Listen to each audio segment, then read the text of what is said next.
ब्रायरक्लिफ मानसिक अस्पताल में स्थिति धीरे धीरे भयावह होती जा रही थी। एनी फ्रैंक के आने के बाद सिस्टर जूड और डॉक्टर आर्डन के बीच का तनाव बढ़ गया था। एनी की कहानियां एक नई परत को उजागर कर रही थीं और उसकी उपस्थिति ने अन्य मरीजों को भी प्रभावित किया था। लाना विंटर्स, जो अब तक की घटनाओं से परेशान थी, ने एनी के बारे में और जानने का फैसला किया। वह जानना चाहती थी कि क्या एनी सच में एनी फ्रैंक है या सिर्फ एक पागल जो अपने भ्रम में जी रही है। एक रात जब अस्पताल में सब सो रहे थे, लाना ने एनी के कमरे में जाने का फैसला किया। उसने अपने आप से कहा, मुझे एनी से बात करनी चाहिए। शायद वह मुझे अपने अतीत के बारे में कुछ और बता सके। लाना ने दरवाजा धीरे से खोला और देखा कि एनी खिड़की के पास खड़ी है। उसका चेहरा गंभीर था और उसकी आंखों में एक अजीब सी चमक थी। क्या तुम सो नहीं रही हो? लाना ने पूछा। नींद क्या होती है? एनी ने मुस्कुराते हुए कहा। जब मैं सोती हूं तब मुझे उन लोगों की याद आती है जो मुझे छोड़ गए। मुझे लगता है कि मैं उन्हें कभी भूल नहीं पाऊंगी। लाना ने एक कुर्सी पर बैठकर एनी से कहा, क्या तुम मुझे अपनी कहानी बता सकती हो? मैं जानना चाहती हूं कि तुम सच में कौन हो। मैं एनी फ्रैंक हूं, उसने सीधे तौर पर कहा। मैंने अपने जीवन में बहुत कुछ देखा है। नाजी कैंप में रहते हुए मैंने अपने परिवार को खो दिया। मुझे भागना पड़ा, लेकिन मेरे अंदर की एनी कभी मरी नहीं। मैं अब भी जिंदा हूं। लाना ने उसकी आंखों में देखा और समझ गई कि एनी की बातें झूठी नहीं हो सकती। क्या तुम चाहती हो कि हम उन लोगों का सामना करें जिन्होंने तुम्हारे साथ ऐसा किया? उसने पूछा। हाँ, एनी ने गंभीरता से कहा। हमें सच को सामने लाना होगा।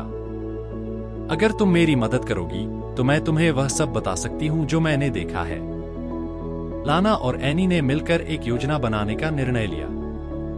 वे जानती थीं कि उन्हें डॉक्टर आर्डन की असलियत का पता लगाना होगा और बाकी मरीजों को भी सुरक्षित करना होगा।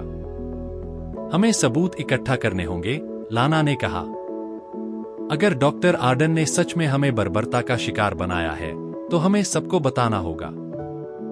हम इसे एक रहस्य की तरह नहीं रख सकते। हमें सबको बताना होगा कि क्या हो रहा है। हमें एक समूह बनाना होगा, एनी ने सुझाव दिया।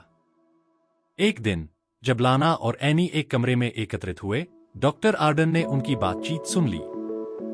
उसने दरवाजे के पास खड़े होकर कहा, तुम्हारे इस प्रयास का कोई मतलब नहीं है। तुम दोनों यहां क्यों हो, यह तुम्हें समझ नहीं आएगा। लाना ने उसकी ओर चुनौतीपूर्ण नजर से देखा।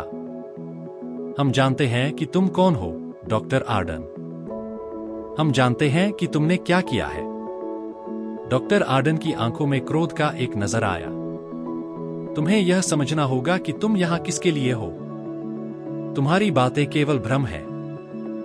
सिस्टर जूड, जो उन दोनों की बातों को सुन रही थी, कमरे में दाखिल हुई। क्या हो रहा है? उसने पूछा। सिस्टर, हम डॉक्टर आर्डन के बारे में बात कर रहे हैं।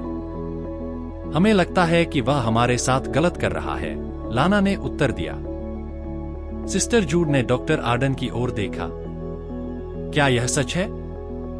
डॉक्टर आर्डन ने खुद को शांत करते हुए कहा, सिस्टर, ये सिर्फ अस्थिर महिलाएं हैं। इन्हें कुछ नहीं पता। मैं यहां इनका उपचार कर रहा हूं।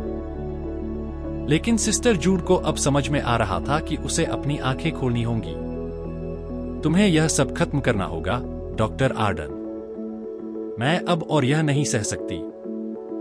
लाना और एनी ने बाकी मरीजों से मिलकर उनकी सहायता मांगी। धीरे धीरे अन्य मरीज भी उनके साथ जुड़ने लगे। वे सभी जानते थे कि कुछ ठीक नहीं हो रहा था। एक रात जब सभी लोग एकत्रित हुए, लाना ने कहा, हमें एकजुट होना होगा। अगर हम मिलकर आवाज उठाएंगे तो शायद हमें मदद मिल सकेगी। एनी ने भी उनकी हिम्मत बढ़ाई। हम सबने बहुत कुछ सहा है। अब हमें अपने अधिकारों के लिए लड़ना होगा। जैसे जैसे समय बीत रहा था, डॉक्टर आर्डन की गतिविधियों में भी तेजी आ रही थी। उसने एक रात मरीजों को अलग अलग कक्षों में बंद कर दिया और कुछ अजीब प्रयोग करने की योजना बनाई। जब लाना और एनी को यह पता चला तो उन्होंने तुरंत बाकी मरीजों को जागरूक किया। हमें यहां से भागना होगा, लाना ने कहा। अगर हम इस रात को बच नहीं पाए तो हम कभी भी नहीं बचेंगे। सभी ने एकजुट होकर एक योजना बनाई। उन्होंने डॉक्टर आर्डन की निगरानी से बचने के लिए अंधेरे का सहारा लिया। वे सब धीरे धीरे अस्पताल के कक्षों में घुस गए जहां डॉक्टर आर्डन ने सभी को बंद किया था। लाना ने कहा, हमें जल्दी करना होगा। अगर वह हमें पकड़ लेता है तो सब खत्म हो जाएगा। उनकी योजना के अनुसार वे सभी एकत्र हुए और दरवाजा खोलने का प्रयास करने लगे। एनी ने लाना का हाथ थामते हुए कहा, मैं जानती हूं कि हमें यहां से बाहर निकलना होगा। हम कभी हार नहीं मानेंगे। डॉक्टर आर्डन को उनकी योजना का पता चला और उसने उन्हें पकड़ने के लिए दौड़ लगाई। तुम सब यहां नहीं जा सकते, उसने चिल्लाते हुए कहा। लेकिन लाना और बाकी मरीजों ने उसकी बातों को नजरअंदाज करते हुए भागने का प्रयास किया। जब वे दरवाजे के पास पहुंचे तो अचानक एक आवाज आई। तुम लोग कहां जा रहे हो? यह आवाज सिस्टर जूड की थी। उसने देखा कि मरीज भागने की कोशिश कर रहे हैं। सिस्टर, हमें यहां से बाहर निकलने दो, लाना ने कहा। डॉक्टर आर्डन हमें मारने की कोशिश कर रहा है। सिस्टर जूड ने डॉक्टर आर्डन की ओर देखा। क्या यह सच है, डॉक्टर आर्डन? उसने पूछा। सिस्टर, तुम जानते हो कि ये केवल अस्थिर महिलाएं हैं। इन्हें समझना होगा कि यह सब केवल उनके भ्रम हैं, डॉक्टर आर्डन ने कहा। सिस्टर जूड अब द्वंद्व में थी। उसे समझ में आ रहा था कि डॉक्टर आर्डन का असली चेहरा क्या है। मैं अब और तुम्हारी बातों पर विश्वास नहीं कर सकती, डॉक्टर आर्डन। मैं इन महिलाओं की मदद करूंगी, उसने कहा। लाना और एनी ने सिस्टर जूड को धन्यवाद कहा। आप हमारे साथ हैं? एनी ने पूछा। हाँ, मैं तुम्हारे साथ हूं। अब हमें यहां से भागने की जरूरत है। मैं तुम्हें सुरक्षित बाहर निकालने में मदद करूंगी, सिस्टर जूड ने कहा। अब वे सभी मिलकर भागने का प्रयास करने लगे। जैसे जैसे वे अस्पताल के दरवाजे के करीब पहुंचने लगे, डॉक्टर आर्डन ने उन्हें रोकने का प्रयास किया। तुम सब यहां नहीं जा सकते, उसने चिल्लाते हुए कहा। लेकिन सिस्टर जूड ने डॉक्टर आर्डन को रोकते हुए कहा, तुम्हें इन्हें रोकने का कोई हक नहीं है। ये महिलाएं स्वतंत्रता की हकदार हैं।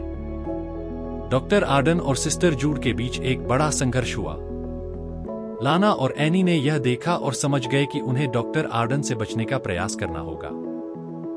हमें अब यहां से निकलना होगा, लाना ने कहा। वे दरवाजे की ओर दौड़ने लगे। डॉक्टर आर्डन ने उन्हें पकड़ने का प्रयास किया, लेकिन सिस्टर जूड ने उसे रोक दिया। तुम इन्हें नहीं रोक सकते, आर्डन, उसने चिल्लाया। लाना, एनी और बाकी मरीज अंततः दरवाजे के बाहर निकलने में सफल हो गए।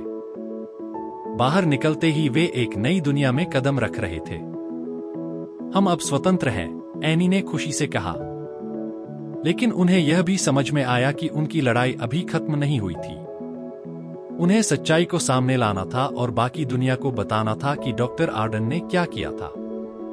इस प्रकार लाना, एनी और बाकी मरीजों ने मिलकर अपने जीवन की लड़ाई को आगे बढ़ाने का निर्णय लिया। उन्होंने यह संकल्प लिया कि वे अपने अनुभवों को साझा करेंगे और दूसरों को सचेत करेंगे। इस कहानी ने उन्हें यह सिखाया कि कभी भी हार नहीं माननी चाहिए, चाहे स्थिति कितनी भी कठिन क्यों न हो। सच्चाई हमेशा सामने आएगी और विश्वास और सहयोग से ही वे अपने लक्ष्य को प्राप्त कर सकते हैं।